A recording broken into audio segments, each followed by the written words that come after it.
বিয়ের আগে নিজেদেরকে পবিত্র করে নিয়েন আর কি। যদি অপবিত্র জীবনেও থাকেন বিয়ের আগেই নিজেকে পবিত্র করে নিয়েন। কারণ অনেকে দেখা যায় প্রেম করে নিজেরাই কাজী অফিসে গিয়ে বিয়ে করে ফেলছেন, এটার সাথে আমি একমত না।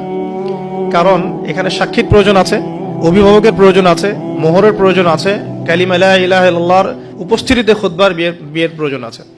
এভাবে ম্যারেজগুলো যেগুলো হচ্ছে বেশিরভাগই আমাদেরকে জেনার দিকে নিয়ে যাচ্ছে, এবং দীর্ঘস্থায়ী জেনা, একদিন দুই দিন না, বছরের পর বছর থাকছেন জেনা করতেই আছে।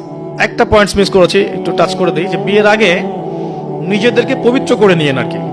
যদি অপবিত্র জীবনেও থাকেন বিয়ের আগেই নিজেকে পবিত্র করে নিয়েন। কারণ এটাই স্বাভাবিক যে একজন পবিত্র সত্তা আরেকজন পবিত্র সত্তাকে পাবে, এটাই স্বাভাবিক।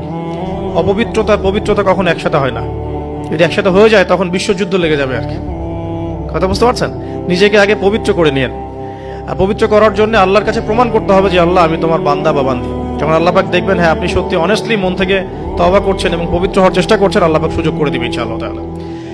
এরপর একটা কথা, যে বিয়ের আগেই পড়াশোনার যে সিলেবাসগুলো যেগুলো বললাম এটা কভার করে নিয়েন। বিয়ের পরে এটা বলা সহজ যে বিয়ের পরে করে নিব, কিন্তু বিয়ের পর রেসপন্সিবিলিটি বাড়বে, এটা করার জন্য খুব একটা বেশি সময় পাবেন না। তো বিয়ের আগেই পড়াশোনাগুলো করে ফেলার চেষ্টা করলে ভালো হয়। আর বিয়ের পর গবেষণা করবেন, বিয়ের পরে হবে গবেষণা। আর বেসিক পড়াশোনার লেভেলগুলো বিয়ের আগে শেষ করে ফেলাটা খুব ভালো। এই জন্য গভর্নমেন্টের যে বয়সগুলো দেওয়া হয়েছে ফিক্স করে, এই বয়সগুলো প্রয়োজন আছে। যদিও ইসলামে এরকম ম্যান্ডেটরি কিছু নাই, কিন্তু এই লেভেলটার প্রয়োজন আছে। বিকজ 18-21 আগে আমাদের পড়াশোনা সবার খুব একটা শেষ হয় না, আর ম্যাচুরিটি খুব একটা আসে না, ইকোনমিক সোর্সও তৈরি হয় না। বিয়ের আগে কমপক্ষে একটা হালাল ইকোনমিক সোর্স তৈরি করেন, না হলে আপনার গায়রত ব্যক্তিত্ব কমে যাবে। যখন পুরুষদেরকে কারো কাছে হাত পাততে হয় তখন তাদের ব্যক্তিত্ব কমে যায়।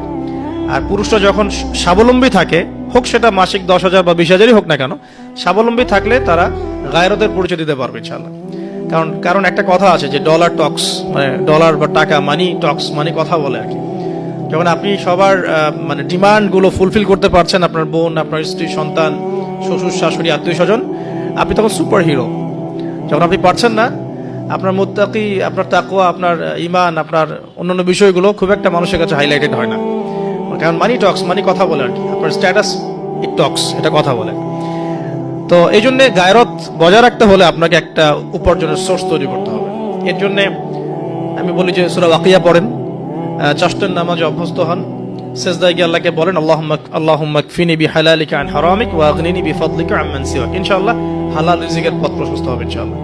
আর হারামে যায় না, কারণ পরবর্তী প্রজন্ম তখন হারামখোর হয়ে বড় হবে আর কি। আসুন সামনে যাই। এবার বিয়েটা সহজ করে ফেলেন। করার পর স্বামী স্ত্রী তাদের মধ্যে যে সম্পর্কটা, এই সম্পর্কটা শুরু হবে 2 রাকাত সালাত থেকে। প্রথম রাতে 2 রাকাত সালাত পড়ে নেবেন, ওযু অবস্থায় সালাত পড়ে ডিসকাস করবেন জীবনের উদ্দেশ্যগুলো সম্পর্কে। ফ্যান্টাসির কারণে এমন কিছু করে যায় না প্রথমে, যাতে করে সে আবার আতঙ্কিত হয়ে পড়ে।